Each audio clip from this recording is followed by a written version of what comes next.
تحولات اجتماعی فناورانه آینده پژوهی همکاری‌های علمی و دانشگاهی یکی از نشست‌های تخصصی در جریان مجمع بین‌المللی روسیه و جهان اسلام بود، جایی که وزرای علوم، رؤسای دانشگاه‌های بزرگ و مراکز علمی چند کشور اسلامی دیدگاه‌های خود را در زمینه راه‌های توسعه همکاری‌های علمی و دانشگاهی متناسب با تحولات فناورانه دنیای کنونی ارائه کردند. رئیس دانشگاه آزاد اسلامی در این نشست از جایگاه بالای علمی ایران و ظرفیت‌های همکاری در این حوزه راهبردی گفت. اون جایگاه در حقیقت جدی که ایران اسلامی داره در چه علم چه فناوری جاش باید خیلی جدی دیده بشه، باید حضور فعال داشته باشیم. همکاری‌های علمی ما الان فکر می‌کنید سطحش خوبه، اصلا مناسب هست با توجه به ظرفیت‌ها؟ از سال 2015 ما وارد مرحله جدید همکاری علمی با روسیه شدیم، ولی ما هنوز از بسترهای مثل شانگهای، مثل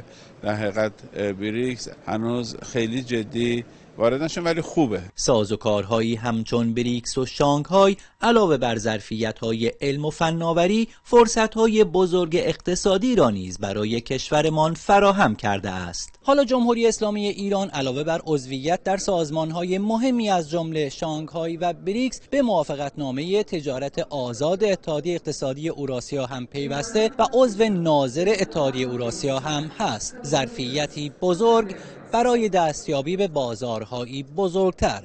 سید علی دارابی، خبرگزاری صدا و سیما، قازان، مرکز جمهوری تاتارستان روسیه.